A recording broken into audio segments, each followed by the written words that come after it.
Director General, Military Operations, who will cover the aspects related to land domain. Air Marshal A.K. Bharti, to his right, Director General, Air Operations, will provide insights on the air domain. And to my right is Vice Admiral A.N. Pramod, Director General, Naval Operations, who will cover aspects on maritime domain. Following their briefings, we will move on to the question answer session. I now request the DGMO to commence the opening brief. Thank you, Sandeep. A very good evening to all of you, ladies and gentlemen. You are all by now familiar with the brutality and the dastardly manner in which 26 innocent lives were prematurely terminated at Pahalgam on the 22nd of April. When you combine those horrific scenes and the pain of the families that the nation witnessed with numerous other recent terrorist strikes on our armed forces and defenseless civilians, we knew that the time had arrived to make another compelling statement of our resolve as a nation. Operation Sindoor was conceptualized with a clear military aim to punish the perpetrators and planners of terror and to destroy their terror infrastructure. What I do not state here, of course, is the often stated determination of India and its intolerance to terror. It set into motion a very diligent and microscopic scarring of the terror landscape across the borders and the identification of terror camps and training sites. The locations that emerged were numerous, but as we deliberated more, we realized that some of these terror hubs were now bereft of any presence and had preemptively been vacated, fearing retribution from us. There was also a term of reference and our own binding, self-imposed restriction to target only terrorists and thus prevent collateral damage. There were 9 camps that you are now all familiar with, which were confirmed by our various intelligence agencies to be inhabited. Some of these were in POJK, while there were others that were located in the Punjab province in Pakistan. Nefarious places such as Muridke, the hub center of the Lashkar-e-Taiba, has over the years bred infamous characters such as Ajmal Kasab and the likes of David Headley. What followed was a careful scrutiny of each of these sinister locations, their layout, configuration, even the type of construction in each structure, and the terrain obtained around these. This was with an obvious intent to deduce and identify the exact vector that was required for their neutralization, as also the eyes in the sky that we would send up to ensure that we brought back evidence that we had indeed targeted what we set out to. The precise images of these engagements on that fateful and historical night have already been showcased during the first press statement on the 7th of May that was helmed by our Foreign Secretary. I have no doubt in my mind that we achieved total surprise, and those strikes across those 9 terror hubs left more than 100 terrorists killed, including high-value targets such as Yusuf Azhar, Abdul Malik Rauf, and Mudassir Ahmed that were involved in the hijack of IC-814 and the Pulwama blast.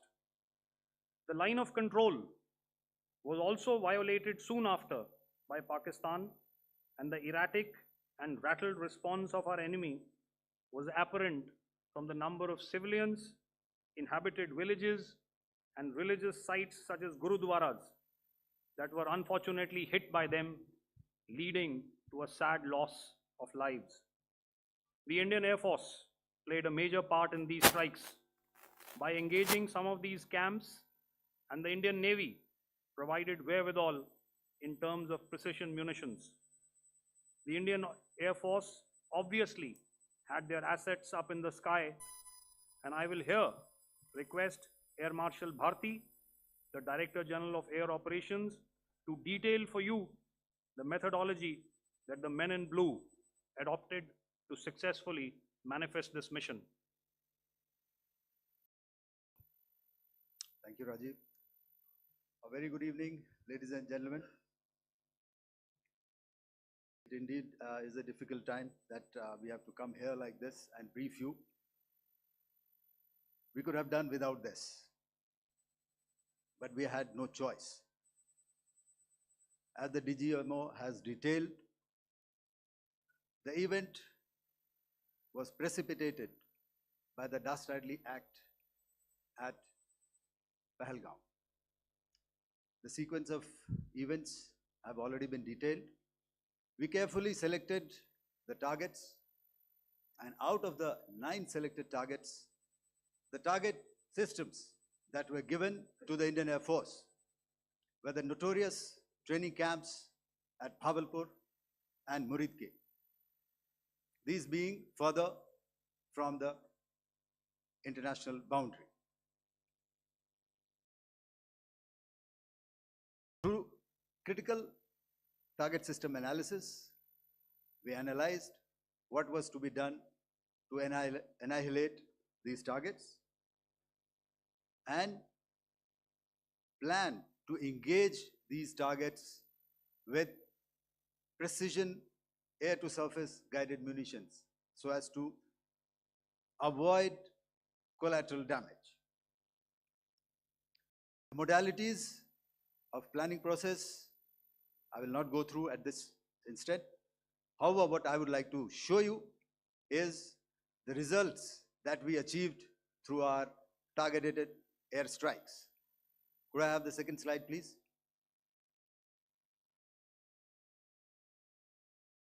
Yeah, change, please.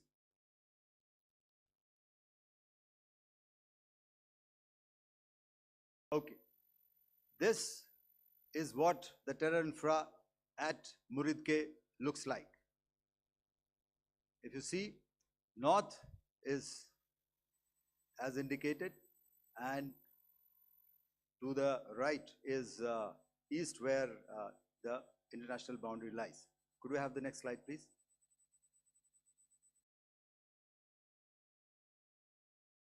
Orientating. Just go back one slide. Okay. Please have a look at this red building, the series of buildings out here, and this empty ground. Next. If you relate, the empty ground is here, and you see this is the first weapon that is impacting. This is the impact point number 1 on Muridke training camp with our precision guided weapon on early morning 7. Next, please. Keep your eyes glued for the second weapon coming in and the second impact on the selected target point. Next slide, please.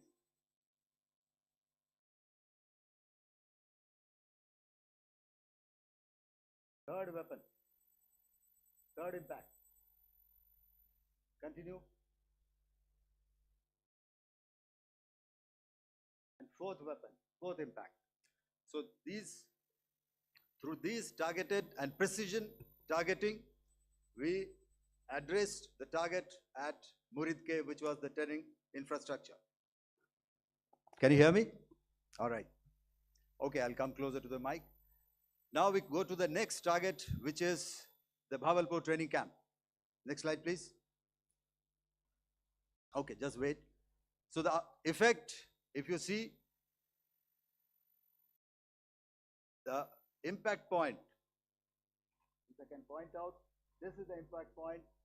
The ammunition has gone through the roof and it has created a blast inside, the photographs of which you would have, all of you would have seen. And the red building, after that, there was this double-story building. It has been completely decimated by our precision targeting. Next, please. The target system, which was in the north, a series of buildings. I'll show you how it looked. Next. Completely destroyed by our precision targeting. Next. Now coming to Bhavalpur, this is the target complex that we are dealing with, a fairly large target complex. So we had to carefully choose the points that we needed to address, which were high value and which would meet our stated objectives of eliminating the terrorists. I would like to draw your attention to this red canopy, and in relation to that, I would cover the targets. One target system is a series of buildings here, other one here, and other one out here. Next slide, please. This is how it looked before, and this is how the building looked after the impact of the weapon. And orientation in relation to this red canopy, you can see here. Next, please. Before, next, and after. The roofs have completely collapsed. Next. This is the target system. Next. Precision targeting, and we have achieved our objectives here. Next. All right, so that was what we did on the 7th. Our objective was to address these two terrorist camps, and that we did with precision. And thereafter, we maintained a robust air defense posture, because remember, our objective was to target the terrorists and terrorist infrastructure, not any other infrastructure, not the Pakistani military, not the Pakistani any other infrastructure. So that is what we have maintained on the 7th of May. However, what we saw in the evening of 7th of May, we were saturated with a raid of Pakistani unmanned aerial vehicles and small drones. And these came in waves in our civilian areas, over our military installations, and all of them were successfully intercepted. Few of them did manage to land. However, there was not much damage that they did. And we have our robust counter-US hard kill and soft kill systems which did the job. However, the difference here was that we had targeted the terrorists. The adversary now has targeted our civilians and the military infrastructure. So it had to be responded to. So in a quick and calibrated response, that very night, we struck their radar installations at Lahore and close to Gujranwala, the LYT installation, to indicate to him that we are ready, yet we do not want to escalate. Our fight was with the terrorists and not with the Pakistani military establishment. Thank you.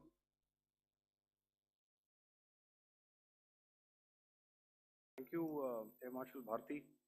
So, ladies and gentlemen, he's outlined operations not only on the night of 6th and 7th of May, when Operation Sindoor commenced, but also on the subsequent night. Being well aware and familiar with the congenital and impulsive nature of our adversary, and even though we did attempt to reach out and communicate our compulsions to strike at the heart of terror to my counterpart in the immediate wake of Operation Sindoor, the request was brusquely turned down, with an intimation that a severe response was inevitable and in the offing. We were, of course, prepared Operations on the 7th and the 8th, Air Marshal Bharti spoken about. On the night of 8th and 9th of May, they flew drones and aircrafts into our airspace all across the borders and made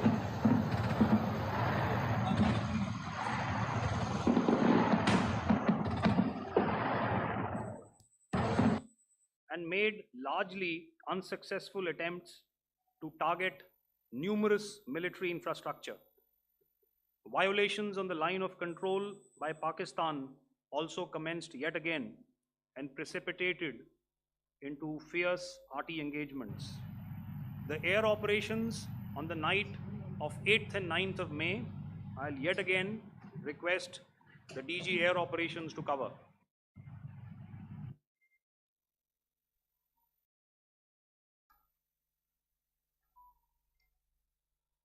So I just covered what happened on the night of 7th and 8th.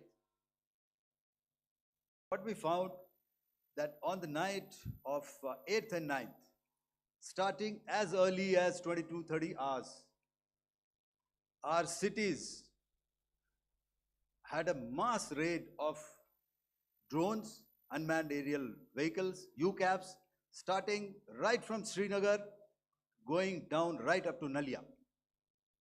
It was a mass raid in waves and it was relentless. However, we were prepared and our air defense preparedness ensured that there is no damage on ground or to any of the intended targets that the enemy might have planned for. The difference between 7th night and 8th night was that on 7th night, he sent in his Yeha class of UAVs. However, these UAVs can go some distance, they are armed. However, on the 8th, less numbers of armed UCAVs were there or UAVs were there, and more numbers of quadcopters, maybe for surveillance or just for harassment of civilians.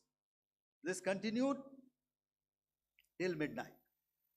Our air defense preparedness ensured that there was no damage on the ground, either to the military installations or to the civilians.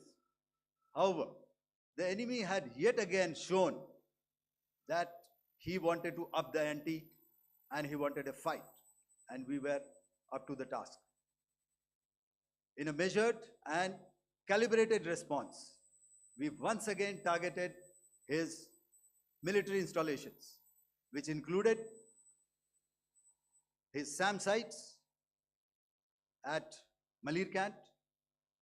This also included his surveillance radar sites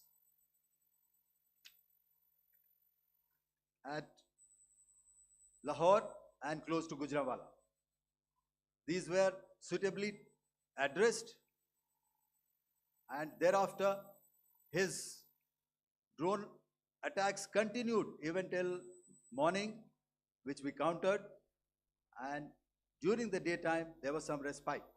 Here I would like to bring out another aspect. What we found was that while the drone attacks were being launched from somewhere close to Lahore, enemy had allowed his civilian aircraft to also continue to fly out of Lahore. Not only his own aircraft, but international passenger aircraft, which is quite insensitive, and we had to exercise extreme caution, even at the cost of some tactical disadvantage, to ensure that there is no damage to any of the civilian aircraft. And this was also brought out in our press briefing during the day. So I will now hand over to my colleague to cover the events of 9th onwards. On land, we also undertook certain measures such as deployment of air defense and electronic warfare assets to establish an integrated grid with the Indian Air Force, and I have seen and heard some of you wax eloquent about the benefits of such an architecture when it comes to negating and combating air intrusions. We also carried out deployment to include movement of our forces in the land, sea, and air domains. the night of the 9th and the 10th of May saw similar intrusions by drones and aircrafts. And this time, there was a concerted effort to target airfields and some very, very important logistic installations, albeit yet again unsuccessful and denied gallantly and efficiently, I must say, by the integrated Indian Air Force and Indian Army Air Defense. We further strengthened our deployment and also initiated some pressure points to send a very clear and unambiguous message to the other side to desist from any misadventures on land. Some of the airfields and dumps saw repeated attacks in waves from the air. All were thwarted. The Pakistan Army has reported to have lost approximately 35 to 40 personnel in artillery and small arms firing on the line of control between the 7th and the 10th of May. What the other side had probably also not reckoned with was the speedy and precise turnaround and hit back by the Indian Air Force. And I will yet again ask Air Marshal Bharti to speak about these significant and game-changing strikes.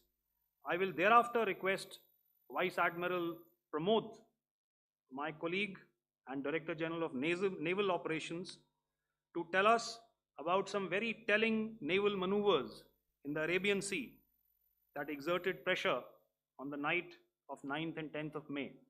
Over to you, sir. Commencing about 2000 hours, that is 8 p.m. local time, on 8th of May, several Pakistani unmanned aerial systems, drones, combat vehicles attacked multiple IF bases. These included Jammu, Udhampur, Pathankot, Amritsar, Bhatinda, Nal, Dalhousie, Thois, Jaisalmer, Uttarlai, Falodi, Nalia. These were almost simultaneous and they came in waves. All our AD guns and other systems were waiting for them. All these waves were neutralized by our trained crew using the air defense systems that they have, and also some of them were utilized using our legacy systems like Pechoras and IF Summer, which we have recently acquired. And some were neutralized by the Garud snipers. There was no damage on ground from these incursions and these mass raids, if I could call them, from the Pakistani side. However, following these relentless attacks on our air bases, on our forward positions, and on our civilian targets, this was time to convey some message to our adversaries. And therefore, a decision was taken to strike where it would hurt. And towards that, in a swift, coordinated, calibrated attack, we struck his air bases, command centers, military infrastructure, air defense systems across the entire Western Front. The bases we struck include Chaklala, Rafiki, and mind you, Chaklala is Islamabad, Rahim Yar Khan, Sakar, sending a clear message that aggression will not be tolerated. This was followed by strikes at Sargoda, Bholari, Jacobabad.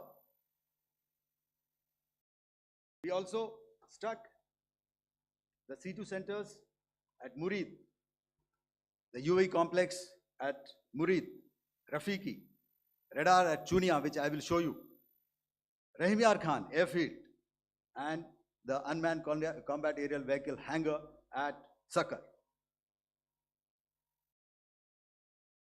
I would like to reiterate here that we have the capability to target every system at these bases and more. However, it was only a measured response to instill good wisdom to our adversary to refrain from further escalation.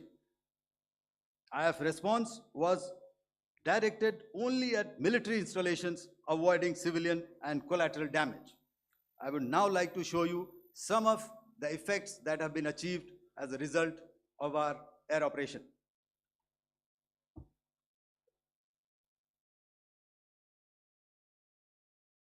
Here is the Pasroor air defense system. If you could see, zoomed up view. This is the radar mounted on a high tower. And after the strike,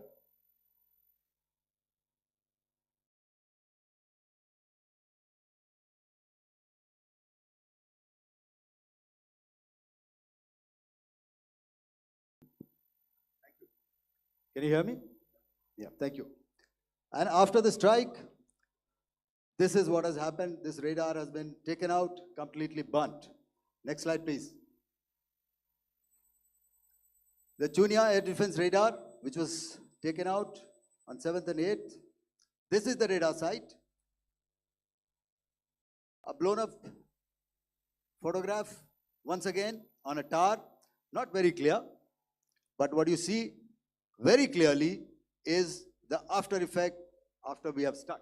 The radar head has been completely decapitated. Next slide, please. Arifwala air defense radar. In this complex, you see how it looked before, blown up image, and after really blown up. Next. Coming to Sargodha airfield. Remember, this is one of their important airfields wherein they have a lot of assets, F-16s, other assets which they keep getting, training institutes. And we have stuck this airfield. It is not, if you zoom in here, then one impact point here on the runway and second impact point of our weapon, precision weapon on the runway. And if you see, this blown up, repairing going on. Same here. Next. Rahimyar Khan. This is the area we have stuck. A deep strike out here and one complex here. So this is how it looked before, and same. You see a big crater, another crater here, and this complex after strike neutralized. Next.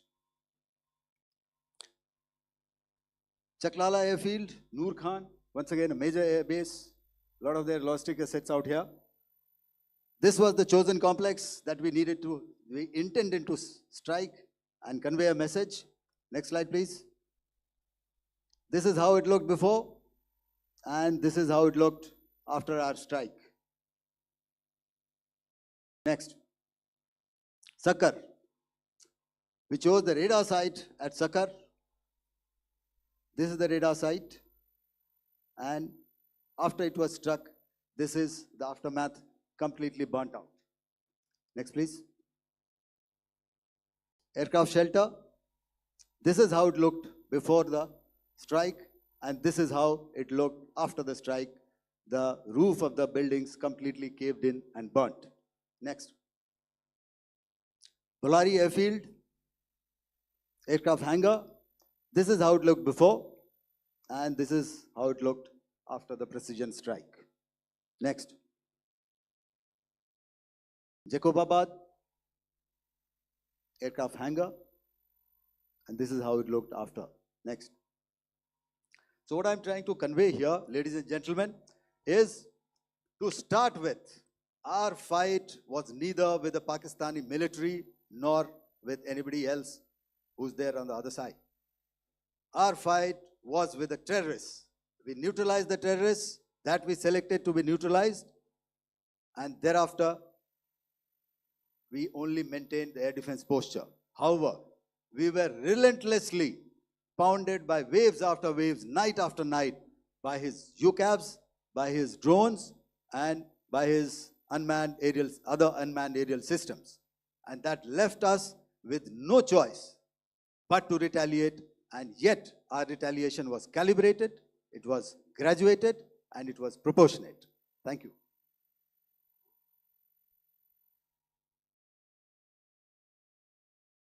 Good evening, ladies and gentlemen.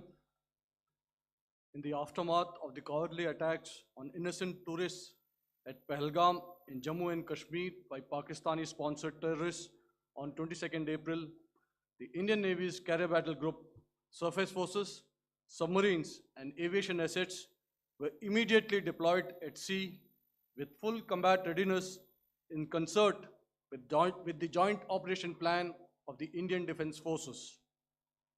You may be aware that we tested and refined tactics and procedures at sea during multiple weapon firings in the Arabian Sea within 96 hours of the terrorist attack.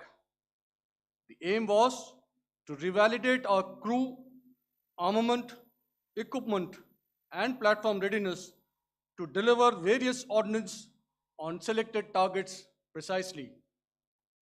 Thereafter, our forces remained forward deployed in the Northern Arabian Sea in a dissuasive and deterrent posture with full readiness and capacity to strike select targets at sea and on land, including Karachi at time of our choosing. The forward deployment of the Indian Navy compelled Pakistani naval and air units to be in a defensive posture, mostly inside harbors or very close to the coast, which we monitored continuously. The Indian Navy maintained seamless maritime domain awareness throughout the duration and was entirely aware of the location and movement of Pakistani units.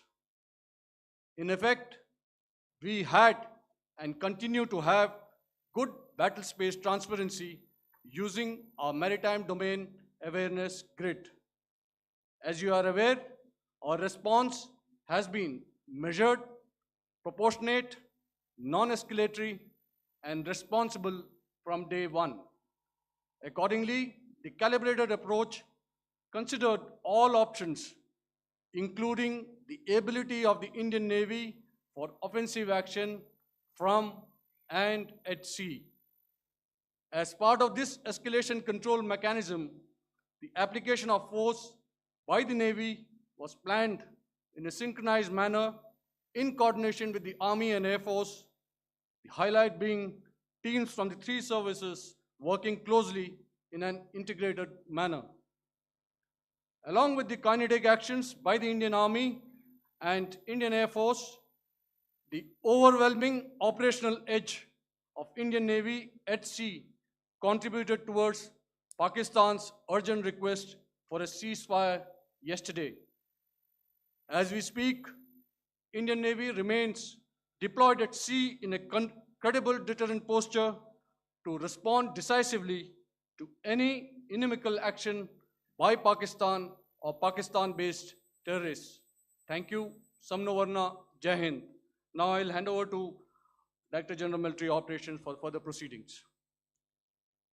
Ladies and gentlemen, on the 10th of May, in the morning, even as we were getting into a huddle to wargame the events of the previous night, a routine exercise, I received a message on hotline from my counterpart in Pakistan seeking my willingness to communicate.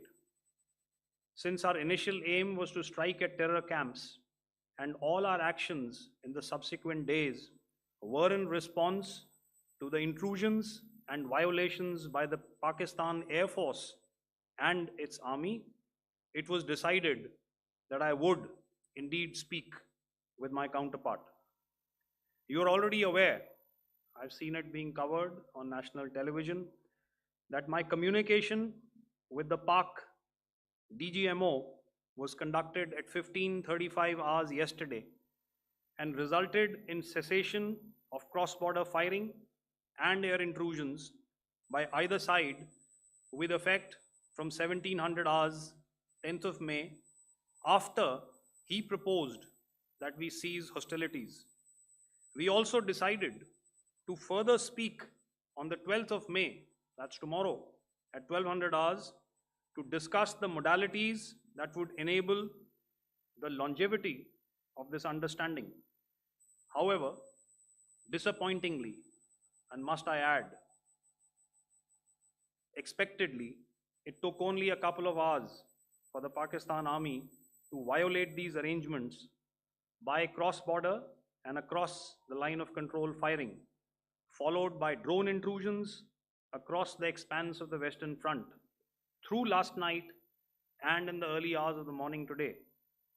These violations were responded to robustly and dealt with as they must be. We have earlier today sent another hotline message to my counterpart highlighting these violations of the understanding between the DGMOs on the 10th of May and our firm and clear intent to respond to these fiercely and punitively, if repeated tonight, subsequently, or later. In this regard, I must inform all of you that the Chief of Army Staff has earlier today conducted a security review and has granted full authority to our Army commanders for counter actions in the kinetic domain in case of any violation by Pakistan. In the end, I pay my solemn homage to my 5 fallen colleagues and brothers from the armed forces and civilians who have tragically lost their lives in Operation Sindoor. Our hearts go out to the bereaved families, and we express our solidarity to them in this lifetime and beyond, at this grave juncture in their lives. Their sacrifices shall always be remembered and spoken of in glowing terms by a grateful nation. We have thus far, ladies and gentlemen, exercised, and my colleague Pramod highlighted this, immense restraint, and our actions have been focused, measured, and non-escalatory. However, any threat to the sovereignty, territorial integrity, and safety of our citizens will be met with decisive force. Jai Hind. Okay, ladies and gentlemen, we are now open for questions.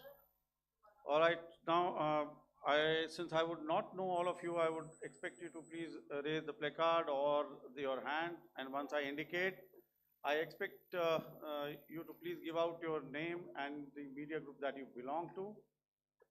Keep your questions short so that we can take as many questions as possible. Also, ladies and gentlemen, kindly bear in mind that confidential aspects may not be answered by the 3 DGMOs. Right. I've got a lot of hands there. Let me start from the left. Left foot always in front when we start marching. So here we have to the left, okay, yeah, 238.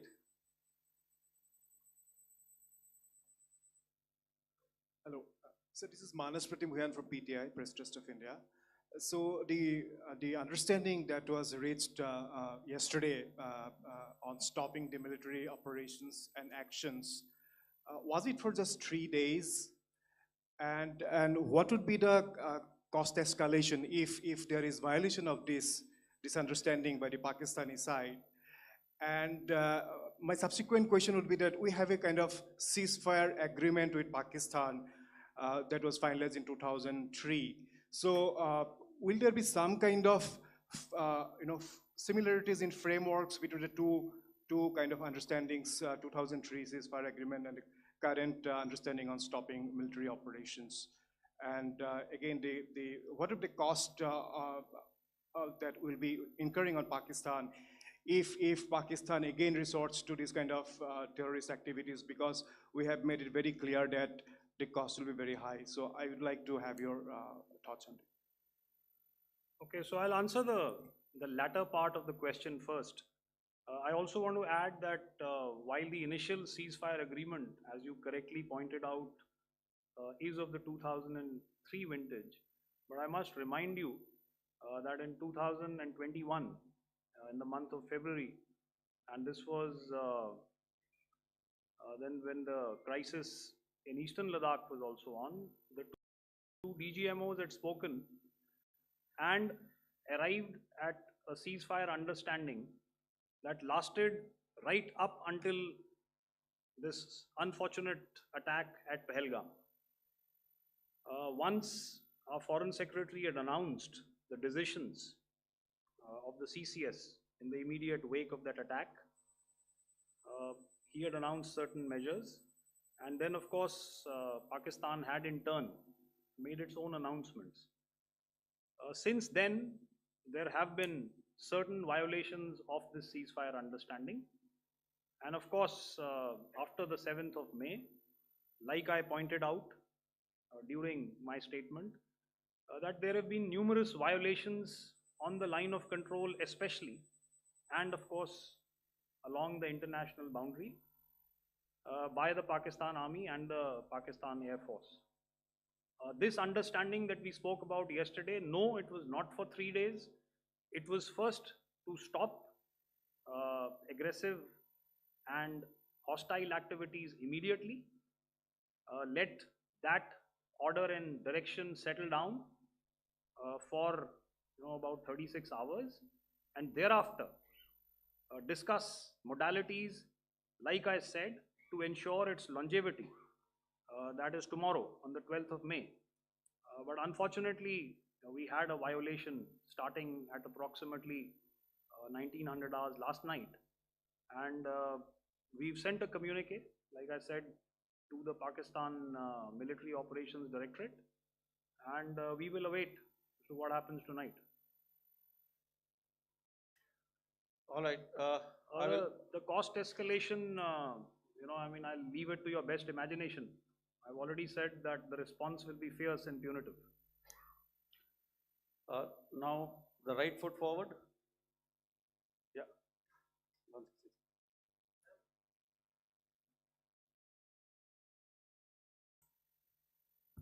Sir, I'm Ajit Dubey from ANI, sir. Sir, my question is that you talked about the loss of lives to the Pakistan army, that was around 35 to 40 kills secured by the Indian army. Sir, can you tell us what would be the total loss of life to the Pakistan army in both army and air force attacks, sir? And how good was the performance of the BrahMos, Scalp and the S-400 during the operations? And sir, since we have sir, just one No line, multiple sir. questions, please. Sir, All right. and since sir, we have achieved such a spectacular, we have made good achievements in this entire operation. Can we say that we have emerged victorious, or we have a big upper hand over the Pakistanis in this entire conflict? Thank you very much, sir. So I'll answer the question about the loss of lives on the other side. Of course, there are various means to ascertain that number. There is information from various agencies that come in. There are, of course, on the line of control, other ways to find out as to what has been the effect of what you are doing there in ceasefire violations. So therefore, I mentioned 35 to 40 on the line of control, and please remember that once Operation Sindoor was launched, the responses of the Pakistan Army were also on Indian Army or the Indian Armed Forces infrastructure. Let me put it that way.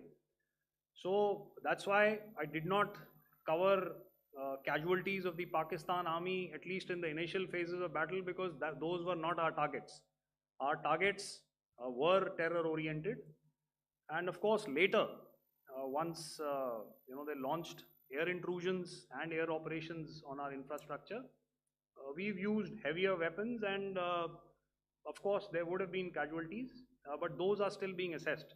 The effects of the weapons that you mentioned, I will request Air Marshal Bharti to, apprise all of you about those.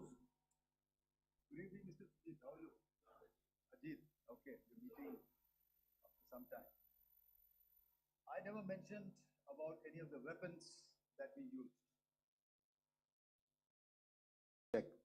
Okay. What I was saying that I never mentioned of any of the weapons, the caliber that we used. All right, so we leave it at that. Those are matters of operational details which I would not like to go into. But suffice to say that whatever methods and whatever means we have chosen, it had the desired effects on the enemy targets. How many casualties? How many injuries? Well, to start with, our aim was not to inflict casualties, but in case there have been, it is for them to count. Our job is to hit the target, not to count bags. And the last part of your question, I wonder if you read out the tweet on ADGPI at midnight once we'd done what we had to in Operation Sindoor. And that's credit to my friend here on the left. Justice has been served, Ajit. That is all that I will say. Ajit, no, I'll request you to, refrain putting words into his mouth. All right. Yeah, I'll come back to the left. 147. Sorry, 47. No, 47. Did I see it here or? Yeah. Good I evening, saw it there. gentlemen. Sorry, 147, I saw it there. Sorry. Yeah, since I've already said 147, start please. Hi, sir. Good evening. This is Shivam Patel from Reuters News Agency. Thank you for giving me the opportunity. My question, sir, is how many military targets did Indian Armed Forces strike in Pakistan in response to the attacks from Pakistan? How were these targets selected? And how many troop casualties have been there in total on both sides, if you give details? Thank you. I'm sorry, where are you? I haven't Yeah, spotted his. he's to the Yeah, right. okay. Can you just repeat that for me, please? Sure, sir. So my name is Shivam Patel. I'm from Reuters News Agency. My question is, how many military targets in total did the Indian Armed Forces strike in Pakistan in response to the attack from Pakistan? How were these targets selected? And how many troop casualties have been there on both sides, if you can? So you're speaking of the targets that I mentioned in the wake of the attack at Pahalgam, right?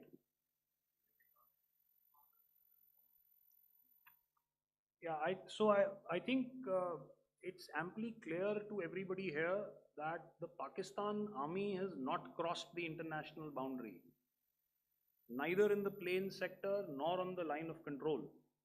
So the intrusions have been in the air. There have been certain attempts on the line of control when ceasefire violations have been on to try and infiltrate and carry out and perpetrate activities that we are all very well familiar with. Whether these are by terrorists or by the Pakistan army or its special forces and commandos is difficult to say, but each of these have been effectively thwarted. So therefore, as far as engagements of military targets on the other side is concerned, I thought Air Marshal Bharti covered those very well and in detail, and he also mentioned as to how they went about targeting those. I think those images were very clear and very, very graphic in telling us as to what we needed to hit.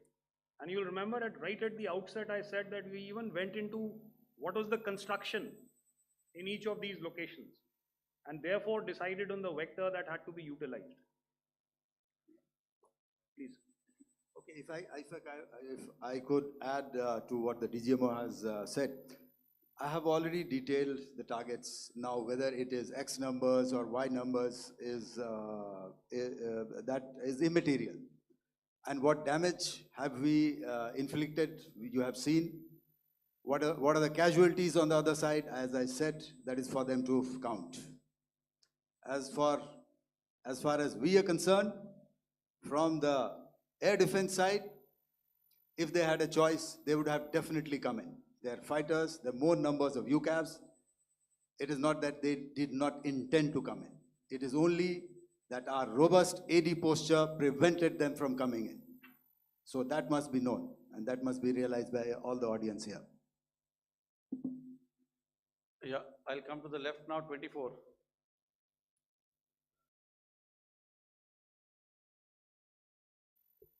Good evening, sir. This is Anvesh Rath from Z. Sir, I wanted to know on the first briefing, which was done by FS and two representatives from Air Force and Army, you showed a list where there was 21 places in that list. You have stuck 9. Are more operations going to be held? Is Operation Sindoor still on? And the second question, thank you, sir. Thank you so much. And also, I want to congratulate all three of you for a fantastic operation that you guys have done. Thank you so much. Thank you so much for that one question. Yeah. Sir, the question. Unfortunately, Rath, is that your name? I'm sorry. You know, as far as operational details are concerned, I'm not in a position to share those right now. But I think I'll take a cue from Pramod. You know, he said towards the end that the Indian Navy is still in a posture that is deterrent. And I have already made it very clear towards the end of what I said that it's only a couple of hours ago that the Chief of Army Staff has carried out a security review, and he's authorized our Army commanders to deal with violations of any kind from across the borders in a manner that they deem fit. So again, to reiterate, the response will be fierce and it will be punitive.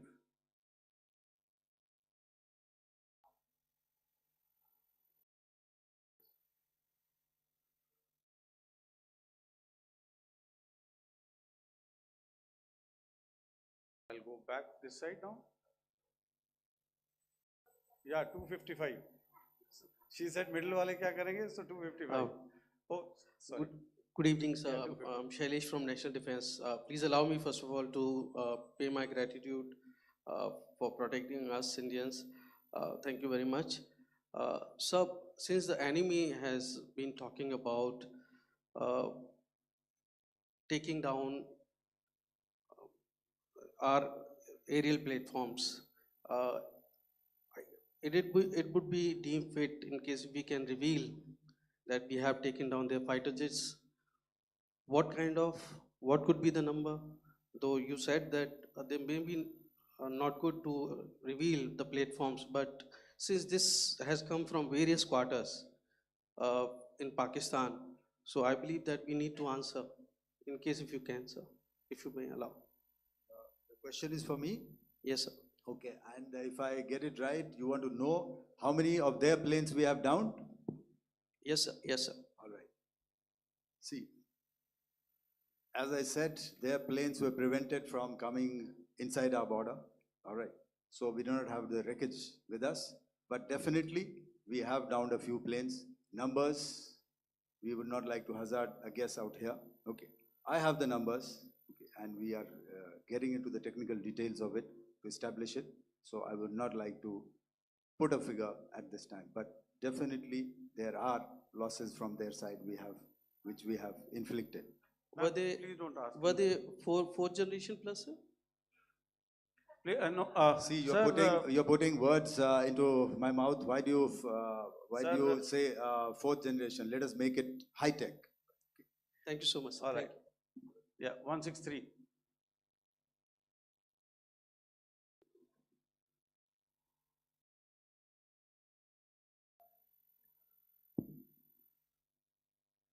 तो मैं मंजीत नेगी हूँ आज तक से। मेरा सवाल ये है कि इस पूरे ऑपरेशन में जो आतंकी ठिकानों को निशाना बनाया गया, क्या नंबर्स कुछ बता सकते हैं कितने आतंकी मारे गए? कुछ नाम सरकार मतलब कुछ नाम मीडिया में आए भी हैं जो बड़े उसके मास्टरमाइंड थे, और एक सवाल जो आज एयरफोर्स ने भी एक ट्वीट किया कि ऑपरेशन सिंदूर अभी जारी है और सरकार की तरफ से भी कहा गया, और पिछली बार जब विदेश मंत्रालय की प्रेस कॉन्फ्रेंस पहली हुई थी उसमें वो लिस्ट दिखाई गई थी कि 21 टेरर कैंप आइडेंटिफाई किए गए हैं। तो क्या जो बाकी बचे हुए टेरर कैंप हैं उन पर भी कार्रवाई होगी, और एक नंबर अगर आप बता पाएं कितने टेररिस्ट मारे गए? Manjeet ji, 3 questions. The third one has just been asked here before. So 21 this thing. So I'll request the first to be answered so that we have more number of people who can ask. Manjeet, जब मैंने statement दिया तो मैंने शुरू में ही कहा कि जैसे ही ऑपरेशन सिंदूर कॉन्सेप्चुअलाइज हुआ तो हमारा जो पीछे की कार्रवाई होती है स्पेड वर्क और टारगेट्स को आइडेंटिफाई और एनालाइज करने की कार्रवाई शुरू हो गई थी। मैंने जब स्टेटमेंट दिया तो मैंने बताया कि बहुत सारे थे, हमने 21 दिखाए होंगे और भी हैं, लेकिन वो लिस्ट फिल्टर करते करते 21 तक पहुंची। अब क्या आगे एंगेज किए जाएंगे, अगर ज़रूरत पड़ेगी तो ज़रूर एंगेज किए जाएंगे, लेकिन मैंने बताया कि इस समय जो इंट एजेंसीज ने हमें बताया कि फलाने कैंप में प्रेजेंस है, हमने उनको एंगेज किया। कुछ नाम मैंने लिए, कुछ नाम अभी पुख्ता किए जा रहे हैं। मैंने आपको बताया कि जो इंट एजेंसीज ने अभी तक असेसमेंट किया है उसमें उन्होंने कहा है कि तकरीबन 100 से ज़्यादा मारे गए हैं। और एक आज आपने तस्वीर भी देखी कि काफ़ी प्रोमिनेंट जो फ्यूनरल था, काफ़ी प्रोमिनेंट एक जो हस्ती हैं वो ऑर्गेनाइज कर रहे थे, और उस फ्यूनरल में और कौन कौन लोग अटेंड कर रहे थे वो तो आपने देखा ही। तो आप लोग सब समझदार हैं और मुझे ये कहने की ज़रूरत नहीं है कि इन लोगों को कहाँ से सपोर्ट मिल रहा है। अगर नहीं मिल रहा होता तो ऑपरेशन सिंदूर नहीं होता, तो उसी की वजह से है ये ऑपरेशन। तो मेरे ख्याल से मैंने आपके सारे सवालों का जवाब दे दिया। Ma'am. Sir, next is from 17. Sir, मेरा नाम अंजू निर्वाण है, TV9 भारतवर्ष से। सर, मेरा सवाल ये है कि ऑपरेशन सिंदूर में हमारी जो इंडियन नेवी है उसके बारे में सर थोड़ा सा बताएं कि किस तरह की उसकी भूमिका रही, क्योंकि हमने इस दौरान सर देखा कि बहुत सारी स्पेकुलेशन भी रही और ये बोला गया कि कराची तक हमारी नेवी ने ऑपरेशन किया है। तो सर इस पे थोड़ी सी क्लैरिटी चाहिए। और सर हमने कौन कौन से फाइटर एयरक्राफ्ट डाउन किए हैं, अगर उसका भी थोड़ा सा क्लैरिटी मिल जाए तो अच्छा रहेगा। तो मैं आपका पहले सवाल का जवाब दूंगा। I will make few sentences and leave it for your imagination. First of all, as I mentioned, we have quantitative and qualitative edge to deliver a massive blow to our adversary, and we completely dominate in the maritime front. Indian Navy's action is part of the escalation ladder mechanism which we have worked out amongst 3 services. This time, if Pakistan dare take any action, and Pakistan knows it, what we are going to do. That's all. आपके सवाल का जवाब मैं पहले दे चुका हूं। आपके सवाल का जवाब मैं पहले दे चुका हूं, इसलिए मैं बस उस तक ही सीमित रखूंगा और इतना कहना चाहूँगा कि आने वाले दिनों में आपको खुद ही पता चल जाएगा, और ऐसी बातें छुपी नहीं रहती हैं, तो पता चल जाएगा। So at this time we'll just let it be. Okay, ladies and gentlemen, we have 1 or 2 more questions, sir. So please, they are going to be outside. You can speak to them there also. 104.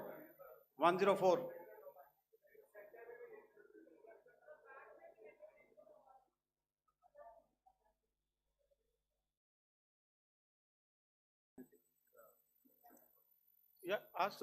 Sir, Dinaka with the Hindu newspaper. Are you surprised that you got this question? No, sir. Just look.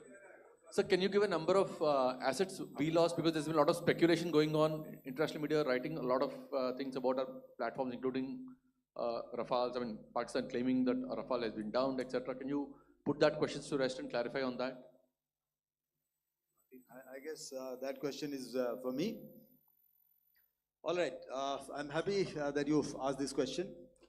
You know, we are in a combat scenario, and losses are a part of combat.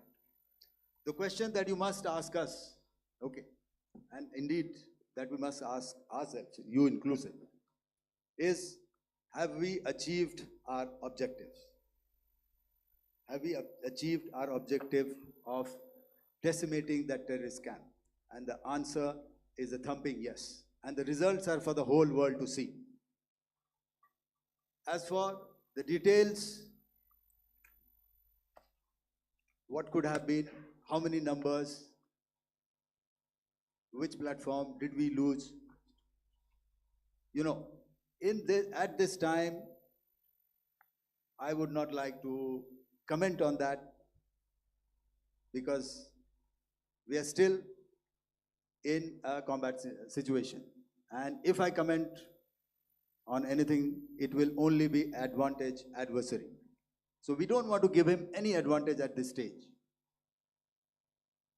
All I can say is that we have achieved our objectives that we selected, and all our pilots are back home. Thank you. Okay, hold, please don't, please be civil here. So we'll have 220 now. Hello sir, this is Anita Chaudhary sir from Swadesh newspaper. मेरा सवाल है, क्योंकि ये हमारे जो पहले जो action रहा वो आतंकवाद के खिलाफ रहा, तो आतंकवाद में अजहर मसूद की तरफ से एक बयान जारी किया गया था जिसमें उन्होंने कहा कि हम इसका बदला लेंगे और जार जार रुलाएंगे। तो क्या अगला, अगर खुदा न खास्ता अगला टेरर अटैक किसी भी तरह का होता है, तो क्या उसे एक्ट ऑफ वॉर में हमारी तरफ से लिया जाएगा और उसका क्या माकूल जवाब दिया जा सकता है? मेरा इसमें सिर्फ एक ही जवाब है आपके लिए कि हमने अपनी कार्रवाई करी। हमने उसके बाद मैंने अपने स्टेटमेंट में भी बताया कि ये कम्युनिकेट करने की कोशिश करी कि हमने इस तरीके से ये जो स्ट्राइक्स हैं वो क्यों की। लेकिन जो हमारा एडवर्सरी है उसने जैसे मुनासिब समझा वो कार्रवाई करी। तो आपने देखा कि ये जो एक्टिविटीज़ चल रही हैं 3-4 दिन से, ये कोई वॉर से कम नहीं है। नॉर्मल सर्कमस्टांसेस में एक दूसरे देश की एयर फोर्सेस हवा में नहीं उड़ती हैं और एक दूसरे के ऊपर स्ट्राइक्स नहीं करती हैं। हर रात इंट्रूजन्स नहीं होते हैं। लाइन ऑफ कंट्रोल पर सीज फायर वायोलेशंस, आपके एक साथी ने सवाल पूछा था शुरू में, एक सीज फायर अंडरस्टैंडिंग था, वो भी जा चुका है। उस सीज फायर अंडरस्टैंडिंग के जाते जो फायरिंग हो रही है लाइन ऑफ कंट्रोल में, उसमें घुसपैठ की कोशिश हो रही है। आमतौर पर ये घुसपैठ लाइन ऑफ कंट्रोल में टेररिस्ट करते हैं, लेकिन हमें इंफॉर्मेशन है कि हो सकता है ये पाकिस्तान आर्मी की टोलियां भी हों जो हमारे पोस्ट के ऊपर खामी पहुंचाने की कोशिश कर रही हैं। तो ये सारी एक्टिविटीज़ तो वॉर में शामिल हैं। तो ये कहना मुश्किल है कि आगे क्या होगा, वो स्पेक्यूलेटिव जोन में आ जाता है और मैं स्पेक्यूलेट नहीं करना चाहता। हर एक सिचुएशन अलग होती है और उससे एक तरीके से डील किया जाता है। मैं एक सवाल इसका मैं जवाब देना चाहता हूँ, 1 मिनट। जो मिलिट्री होता है, our main job is to prevent war and maintain peace and stability. So it is not that our response is a graded response. That means अगर किसी ने किया तो उसको graded उसमें किया, जैसे terrorist action हुआ तो what we did is a terrorist action and we destroyed all the terrorist camps. उसके बाद आपने देखा कि उनने थोड़ा सा कोशिश किया तो हमारे एयरफोर्स और आर्मी ने क्या किया, तो मिलिट्री टारगेट्स हैं उनके ऊपर थोड़ा। So our aim is to maintain peace and tell our adversary that you do this and the response will be bloody. Okay, now as per the, please, we'll have 166 and 25, and after that, no more, please. Sir, this side. Ladies and gentlemen, please maintain, Sir, I'll this request side, you to sir. please be quiet. Jal Ghai? No. This side, sir. We have only two Sir, questions left, 166. Yeah, please start. So I'm Rahul Singh from Hindustan Times, sir. So you were totally on top of the game in the kind of losses you've inflicted on the enemy. I mean, we saw the slides and everything. So it kind of comes across that you were batting it 99 and you decided to declare your innings. What are your thoughts on that, sir?